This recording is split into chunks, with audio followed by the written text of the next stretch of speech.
Queridos, boa noite, a paz de Cristo Jesus, mais uma aula de hoje, à distância, né? E nós vamos falar sobre o livro de Jeremias. Nós falamos, aula passada, sobre o livro de Isaías, e na verdade agora nós estamos passando para um outro livro, né? Que é muito importante na história do povo de Israel, desse profeta tão sofrido, na verdade, chamado profeta chorão, profeta relutante, né? Mas eu quero fazer uma oração, agradecendo para a vida de cada um de vocês que estão aí, que você possa se esforçar e também já desde mão já explicar que algumas perguntas que foram feitas eu ainda estou resolvendo elas por conta dessa situação toda, ainda não tive o tempo hábil para poder resolver todas as questões e me organizar nesse sentido. Mas eu peço paciência e eu preciso também que você possa estar, os alunos aí possam estar colocando o seu ok, seu like, mas comentando algo sobre o assunto, aquilo que achou importante, até como uma forma de realmente marcar sua presença, tá joia? Então vamos começar com a aula de hoje, falando sobre o livro de Jeremias, esse profeta extraordinário. Olha só. Fala de Jeremias, a autoria, aqui temos, antes de mais nada, aqui temos o versículo bíblico que eu compreendi como sendo um texto-chave, né? Porque restaurarei a tua saúde e sararei as tuas chagas, diz o Senhor. Olha só, o profeta Jeremias, quando foi chamado por Deus, ele foi chamado com uma mensagem muito forte, impactante especificamente para o reino de Judá. Ele, na época do rei Josias, ele tinha um aspecto de mensagem, depois que ele morreu ele já mudou, e então a mensagem dele foi sendo uma resposta àquele contexto em que o povo estava vivendo. Inicialmente um processo de restauração, de reforma, mas que na verdade não culminou num retorno completo ao Senhor, e o povo então foi caminhando para um distanciamento de Deus. E aí então a mensagem de Jeremias foi caminhando, já visualizando o julgamento de Deus através do exílio. Antes do exílio, a característica de uma mensagem que na verdade fosse para alertar e ver se ainda dava tempo para o povo se arrepender. Mas então, já às portas, a mensagem foi para entender-se que precisava aceitar o exílio babilônico. E já Jeremias entrando já no início desse período exílico, né? O ministério dele foi por 40 anos, então ele já começa a entrar num momento que já acontece, que ele fica no Egito e o povo, muitos já foram deportados para lá. A mensagem dele se torna uma mensagem de esperança. Então essas características da mensagem de Jeremias retrata a preocupação de Deus através de seus servos para alertar o povo diante do seu pecado e fazê-lo retornar a ele. Em suma, seria isso, mas vamos detalhar algumas informações para que a gente possa aproveitar o máximo em nome de Jesus. Bom, então Jeremias começa o seu ministério há cerca de 20 anos de idade no reinado do rei Josias. Vocês estão acompanhando aí? Aí nós, antes de... Vamos voltar aqui um pouquinho. Muito bem. Muito bem. Aqui. Beleza. Vamos chegar lá. Muito bem. Nós vamos trazer esses aspectos aqui que fazem parte da forma como nós estamos estudando cada livro da Bíblia. Trazendo as informações, contexto, objetivo, aplicação e também o esboço. Não tem uma ordem muito definida, apenas que seja feito cada uma dessas partes é interessante. Vamos falar sobre a questão das informações, né? Deixa eu encostar aqui um pouquinho, ver se dá certo. A autoria, o próprio Jeremias, na data de 627 a 585 a.C.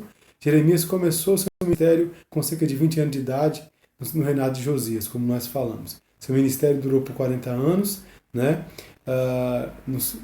Durante os finais da independência de Judá, antes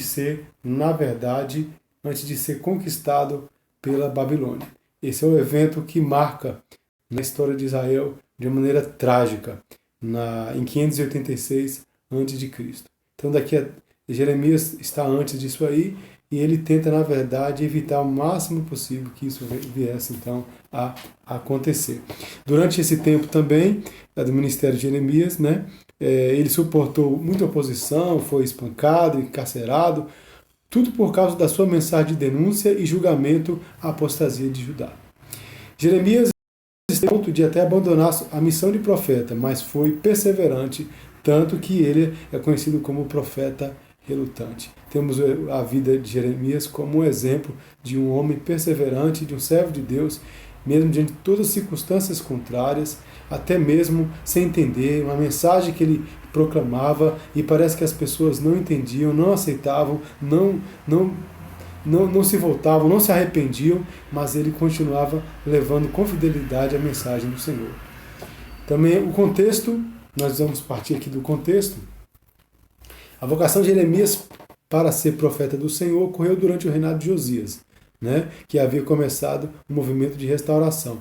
O rei Josias realmente foi um grande reformador, mas na verdade veio a alcançar o objetivo final do processo. Josias morreu em batalha, e depois da sua morte seguiram reis que na verdade não fizeram a vontade de Deus. No entanto, com a morte de Josias, o povo voltou à idolatria e à rebelião. Quando tudo estava bem, então morreu esse homem, morreu esse rei, e o povo volta a abandonar o Senhor. Deixa eu voltar mais antes de compartilhar essa tabela muito importante. É interessante falar mais um pouquinho que no reinado de Josias a mensagem do profeta Jeremias, na verdade, ele sustentava essa reforma que o rei queria, né? Mas o coração do povo não mudou. 2 anos então, depois de Josias, a Babilônia anuncia o controle da Ásia. Aí é quando a Babilônia se torna um império, e ele fica forte ali no mundo conhecido ali. E então Jeremias ele começa a defender que o povo deveria então se submeter à Babilônia, mas sem sucesso. O povo não compreende isso, não submete a mensagem do Senhor, é relutante. Sobre os últimos 4 reis de Judá, 21 anos de apostasia religiosa e uma queda de Jerusalém, ou seja, quando é atacada e tomada pela Babilônia em 586 a.C. O exílio, uma forma de julgamento da parte do Senhor. Jeremias, mesmo assim, ainda depois de toda essa circunstância, traz uma mensagem de esperança, assim já a partir do capítulo 42, trazendo assim algo diferente em sua mensagem, dizendo que na verdade haveria um remanescente e que haveria de retornar para viver sob o império do Messias, uma mensagem de esperança. Veja que na verdade o anseio pelo Messias está na mensagem dos profetas, né? Essa tabelinha que nós estamos vendo aqui talvez vá nos ajudar um pouco a perceber. Essa primeira tabela vai mostrar os profetas antes do exílio. E se vocês estão percebendo, né? Os profetas antes do exílio, aqui fala o livro, a data, o contexto, porque outros livros da Bíblia, como Reis e Crônicas, é onde está o contexto dessas histórias, né? E, deixa eu ver o que mais, temos também aqui a data, os livros aqui que abrangem o assunto, né, ou a época, e já aqui do lado os reis, né, os reinos do norte e do sul. Norte, Israel, que é Samaria, capital Samaria; sul, Judá, capital Jerusalém. Aí você pode perceber que vem aqui vários profetas, Joel, Jonas. Olha só que não é na Bíblia nossa, não está numa ordem cronológica, mas aqui você pode perceber, olha só. O primeiro, na verdade, é Obadia, vai chegando Joel, o S significa o reino do sul, o reino do norte, e ali tem o rei, e a mensagem. Qual o tema da mensagem de cada deles? Né? Obadia, Joel, Jonas, Amós, Oséias, Isaías, Miqueias, Naum, Sofonias e Abacuque. Vamos passar aqui para o outro quadro. Agora vem aqui, o que vai mais nos interessar é quando fala aqui dos profetas durante o exílio. Ele foi antes do exílio e depois do exílio. Você está vendo aqui estão vendo aqui o quadro, né? Então, esse quadro vai nos mostrando aqui.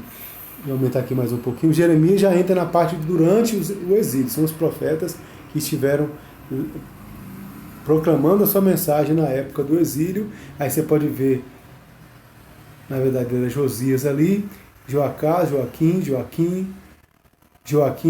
Zedequias, aí vem Nabucodonosor, né? Também a mensagem dele de julgamento de Jerusalém e da glória vindoura como promessa do Senhor. E aí então vai seguindo, né, os profetas, já está praticamente na época do exílio, o povo já foi deportado, Jerusalém está destruído, o templo também, e deixa eu apertar isso.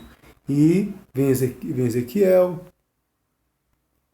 Daniel, Ageu e assim por diante, né?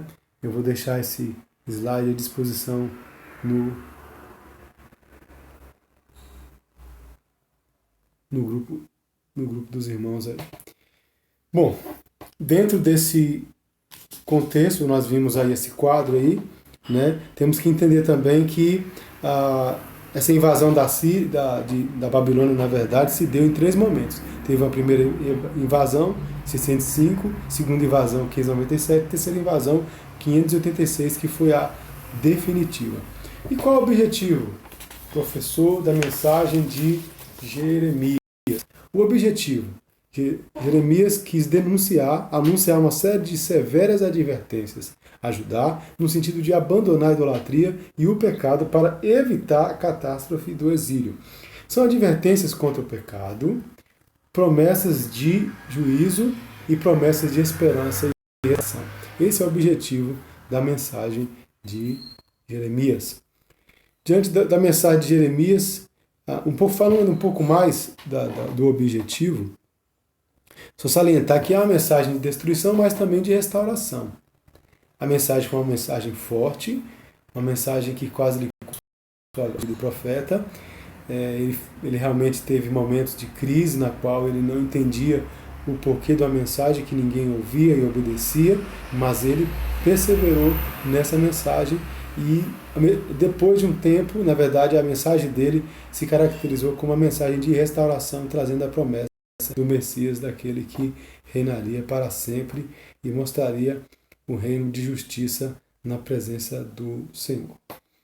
Né? A aplicação. Podemos usar a nossa vida enquanto servos de Deus e enquanto igreja. Precisamos entender que a soberania de Deus desconhece fronteiras políticas e que ninguém pode frustrar seus planos e desafiá-lo indefinidamente. E o julgamento de Deus também vem acompanhado da sua graça. Ou seja, Deus não desiste do seu povo. Ele continua, na verdade, acreditando que o homem pode voltar para ele, e por isso ele envia seus profetas, homens e mulheres, pregando a sua mensagem e em situações as mais adversas. Temos muito que aprender com a mensagem destes profetas. Então, que Deus nos ajude a entender. Temos também aqui, para terminar, um breve esboço do livro de Jeremias. Eu peguei esse esboço do nosso livro, né? Lembrando que essa aula é uma aula bem resumida do profeta, no trabalho individual de cada um. Os irmãos aí vão aprofundar mais, mesmo que seja um trabalho individual de uma folha, frente e verso, mas vai poder pesquisar mais informações. A primeira parte vem do capítulo 1 até o capítulo 20, versículo 18. Essa parte ela é interessante. Ela começa a tratar, onde Jeremias anuncia a sua mensagem, de Josias até o último rei da época dele, Jeoaquim. Né? Então ele começa, no último não, perdão, foi entre Josias e Joaquim somente. Esses primeiros 2 reis que a mensagem dele foi então referida. Dentro dessas profecias, que sobre esses 2 reis, vamos entender que aí o profeta foi chamado, houve a sua comissão. A mensagem dele começa a falar do pecado, da ingratidão da nação de Israel, na nação do povo de Deus, né? A previsão da devastação vinda do norte, os caldeus, né? Ou seja, já profetizando a questão dos próprios babilônicos, né? A ameaça do exílio babilônico, né? A mensagem dele veio uma mensagem de alerta, na verdade, para que o povo pudesse estar atento e voltasse para Deus o quanto antes. Ele começa a denunciar certos abusos, apostasia religiosas e pecados do povo, de todas as formas, idolatria e assim por diante. Aí fala sobre a aliança que foi violada, usa várias parábolas para ilustrar a indignação do próprio Deus, o juízo futuro do Senhor, né? A seca como sinal do profeta, e a advertência acerca do sábado e o sinal da casa do oleiro. São algumas mensagens que vai tentar, nessa época de Josias e Joaquim, que vai tentar alertar o povo quanto àquilo que vai acontecer no futuro, caso eles não viessem a entender. As profecias também são posteriores a esses dois reis, né? E também a Zedequias. Aí vamos entender aqui o instrumento de Deus para punir Zedequias e Jerusalém, Nabucodonosor. Lembrando que essa parte aí é do capítulo 21 até o capítulo 39. Né? E também já traz uma mensagem aí de esperança do futuro rei messiânico, né? Mas chamando a responsabilidade do povo em crer nessa mensagem e viver diferente diante dessa mensagem de esperança. O pecado de Zedequias, a lealdade dos recabitas, a oposição de Joaquim e a destruição do rolo profético e a prisão de Jeremias durante o cerco. Jeremias então é preso aí nessa época aí, né? A terceira coisa, vem as profecias após a queda de Jerusalém. Bom, aí já está no outro momento pós. Olha só o tamanho, a época da mensagem de Jeremias antes e depois do exílio, que é esse evento que divisor de águas na história de Israel, o povo de Deus. As profecias após a queda, o ministério entre os remanescentes, o ministério entre os fugitivos do Egito e o encorajamento a Baruque. Foi quem Deus usou ali como seu discípulo para ajudar na questão da escrita das suas profecias também. Né? Vocês vão poder pesquisar melhor sobre Baruque. Lembrando que Jeremias ele acabou sendo exilado, indo para o Egito.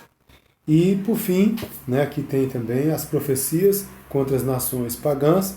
Aí já começa uma outra etapa da mensagem de Jeremias, na qual ele começa a dirigir às outras nações. Porque as outras nações entendiam o seguinte, eles estavam... É uma nação que, na verdade, tem Yahvé, mas eles estão padecendo e parece que o Deus deles não faz nada por eles, e Deus não permite que o seu nome seja blasfemado. Começa então a lançar profecias, né, mensagem contra essas nações que andavam também oprimindo o povo de Deus. Né? Aí falando contra o Egito, a Filístia, Moabe, Amon, Edom, Damasco, Arábia, Elão e até a própria Babilônia. E por fim vem os acontecimentos na queda e no cativeiro de Judá. Né? Vai concluir com mais informações a respeito desse tópico aí. Então, queridos, esse foi um resumo, na verdade, do livro de Jeremias. Eu espero que essa aula tenha ficado clara, foi bem objetiva, e eu gostaria que vocês colocassem alguma dúvida, alguma observação, algo que chamou a atenção da parte de vocês, ok? Que Deus abençoe em Cristo Jesus, e vamos agora eu vou dar uma pausa, vamos falar de Lamentações também.